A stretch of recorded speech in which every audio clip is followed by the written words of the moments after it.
Hey guys, was just doing a little research, and I don't know how accurate these statistics are. They came from Google and various sites, and I tried to find an average. And what I came across was about 18% of small businesses fail in the first year, about 30% after year two. I actually thought it would have been higher, but and I don't know exactly what the definition of a business. I'm going to assume they're paying taxes. I don't know. I don't think they're counting side hustles. The average small business, the SBA loan, is $375,000 according to the internet. I saw numbers as high as in the 450, so I think that could be regional. I'm sure it costs more in California to start a business than it does, say, in Arkansas. It also said that 78% of U.S. non-employer establishments, meaning not a W-2 worker, but they own a business, make less than $50K. Pretty low. I'm going to say there's a lot of fib in there, a lot of bullshit, people not claiming things, write-offs, etc. 11% make $100K or more. Only 11% of U.S. non-employer establishments make over $100K. Wow. Only 11%. Now, 11% of businesses that pay taxes, I guess that's how we're calling it a business. So we're going to leave out, and I think there's a lot of businesses with, maybe they're illegal or I don't know. I know a lot of people that don't pay fucking taxes, okay? I'm pretty positive they don't. If you talk to them, it doesn't sound like they do. So there's a lot of foolery going on with a lot of that stuff. But if you have an actual, serious, successful business, you're not going to be able to avoid that. You're going to pay taxes. So according to the stats that I found, only 11% make over 100K. That means you have a much better shot at making over 100K if you get a job. I don't know how many of you make over 100K, but I guess I should check that right now. Let's see what does the average American who files taxes, again, we're back to the people that are honest, that file taxes, what is the average income? All right, now quick search here. Market Watch says average salary by age. In the 2024, they said $75,000 is considered a good salary. And they have this little breakdown here. Income bracket, $75,000 to $99,000. About 12% of Americans make that. About 16% make between $100,000 and $150,000. Now, this seems to be combined, husband and wife. So I don't know individually how these change. About 11% make over $200,000. So the numbers really, there's a little more there in that middle. And I'm going to say this locks you into the middle class, right? Between $100,000 and $150,000. And then it gets less between here. And then, I don't know what they consider, what's considered a rich salary. There is no single definition of middle class according, they said rich. 75,000 falls easily. They're saying 70, let's see, that one said 45,000. Jesus. I'm sorry, that's not. All right. Over 1/3, 37% of U.S. households earned at least 100K in 22. Now, that's a whole damn household. So I don't know, when it comes to individual people, how many individual people make it. So I'm going to assume a lot of these 200,000 that we saw on that 1%, I'm going to kind of assume that a lot of those where it's 200 plus, that's people, if you're making 150 to 200, you're probably going to hang out with people making 150 to 200. Hey, you know how you hook up and marry someone that makes $1 million a year? You hang out with people that make $1 million a year.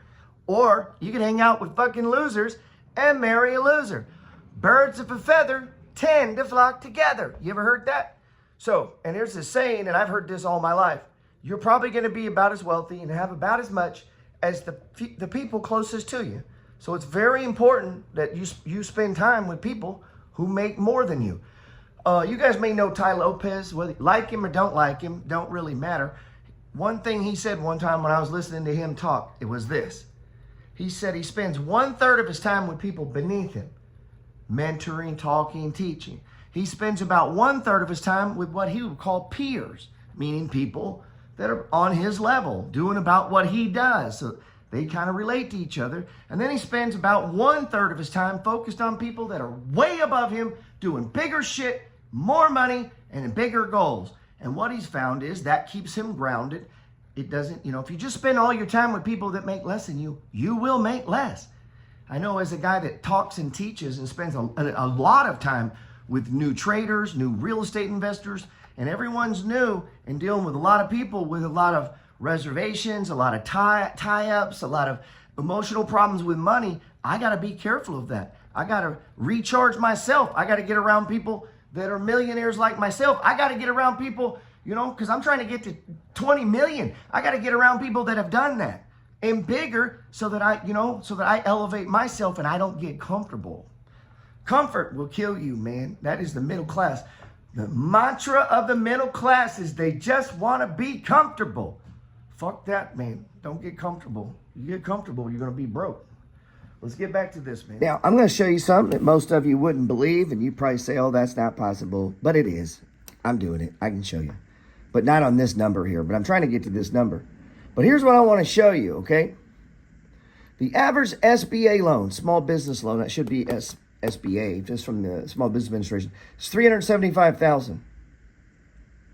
I know people that have taken that number and put it into a brokerage account, like a margin account, okay? Which then gives them access to another $375 and more, okay? Meaning they could risk it. Now, most of them are going to use common sense. They take that, and then they borrow another $300, okay? They borrow another $300. So they took the loan, and then they took a loan against the loan.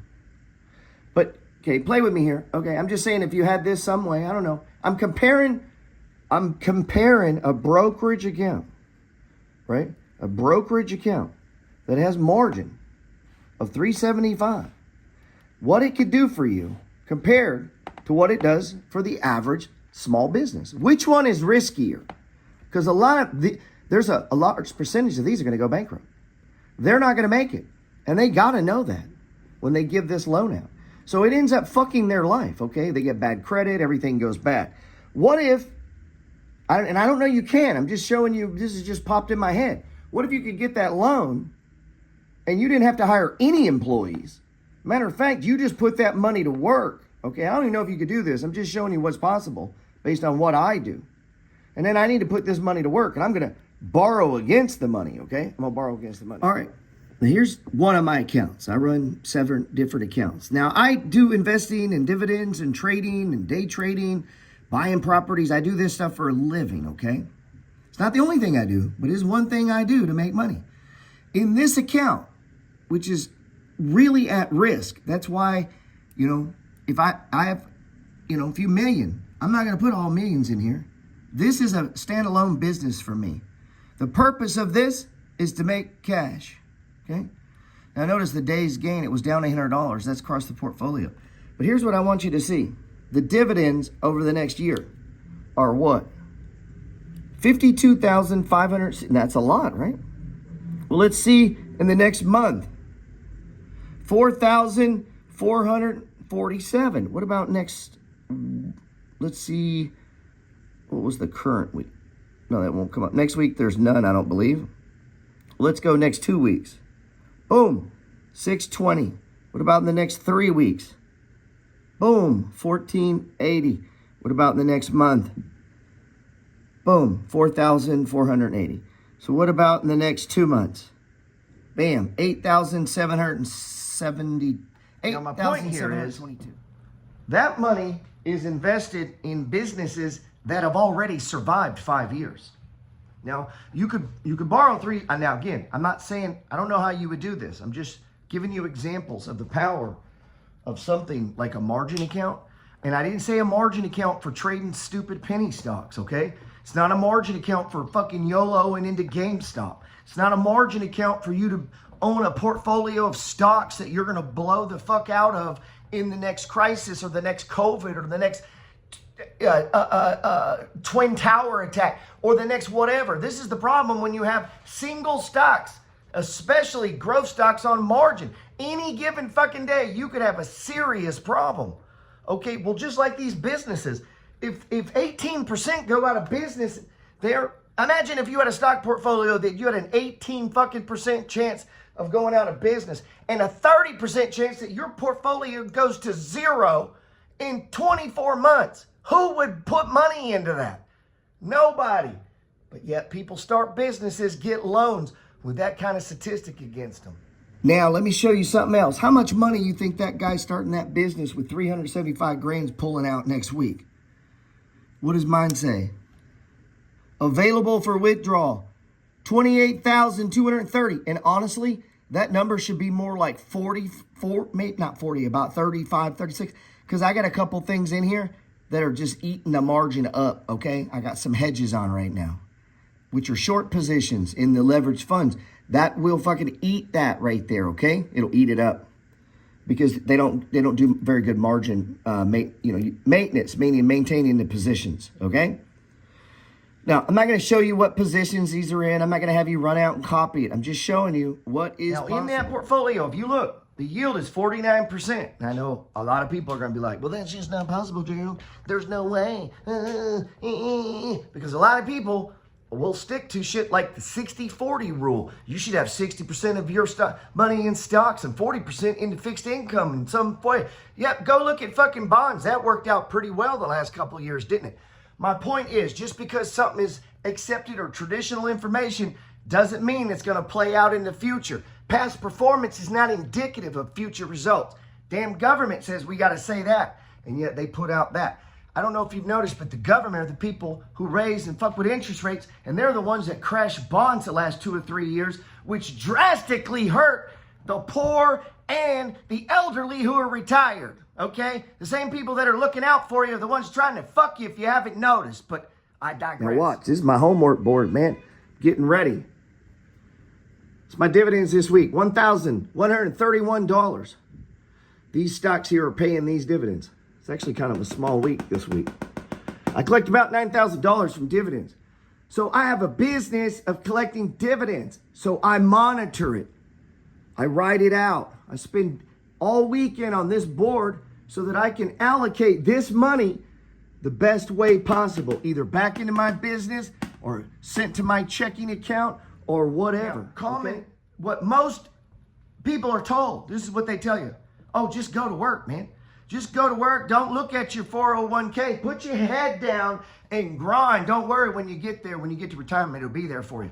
Yeah, that's one way to do it. And they're kind of right. It'll probably be better if you did that than if you didn't. I'll give them that. You know, but here's an idea. What you think about comes about. What you focus on grows. Imagine if you gave a fuck.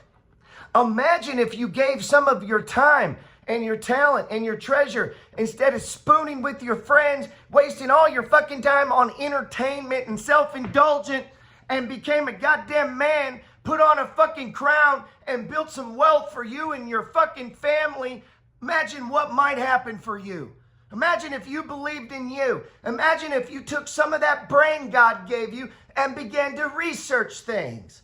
And you didn't jump in them haphazard. You didn't just leap into some shit. You didn't YOLO into a coin, but you applied yourself as a grown fucking man or woman and studied to show yourself approved as if you gave a fuck about acquiring wealth. Man, your financial advisor talk to you like that? Hell no. Hell no. You probably got a robo-advisor. They don't give a fuck about you, by the way. And let me let you know something. Human Resources doesn't know shit.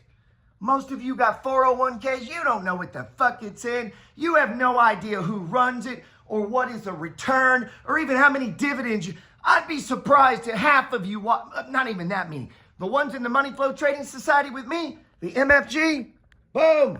You guys, you better know what your fucking dividend collection is. You're supposed to rise to a higher standard. The whole point of it is to get fucking rich. But how many of you watching this don't get any dividends? You have no passive income and you're not doing shit about it.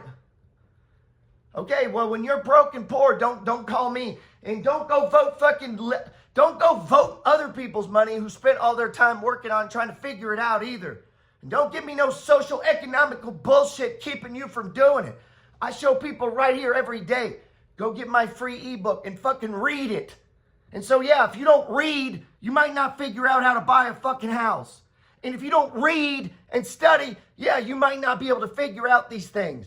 And your generation might be fucked if you don't apply yourself. That is absolutely true. But I meet young people all the time, killing it. So this generation is smart, man. They got everything they need. What they could use a lot less of is old fucks who gave up on their dreams and goals, telling people what they can and can't do. That would be good. So here's what I'm telling you. I'm just showing you what's possible. I'm not even showing you to do this. I'm just showing you stuff I do, and I'm not even going to give you the particulars of how I do it, because I don't fucking know you. All right? Now, if you're my friend, I'd be happy to show you. Now, watch. So in this one account with $106,000, 4,000 of that is me trading GameStop, by the way. That's called skills, learning how to trade. You may or may not want to learn that. But I trade over the top of dividend stocks. Not individual stocks, funds. Okay, I'm not going to tell you which funds. Those funds give me these dividends.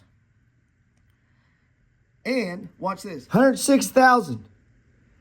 What does the debt say? 66,000. All right? That should be more. But I made 4,000 the other day, day trading, GameStop. And then I had, I don't know, almost 4,000 in dividends come in. So I've had a big push, which has lowered my margin debt, okay?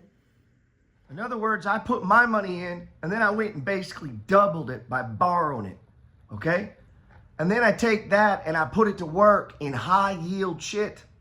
Some of it's been around since the 1980s, okay? And then some of it's new and it's a little more aggressive and it could be risky. And so we use our fucking brains and we use what's called position sizing.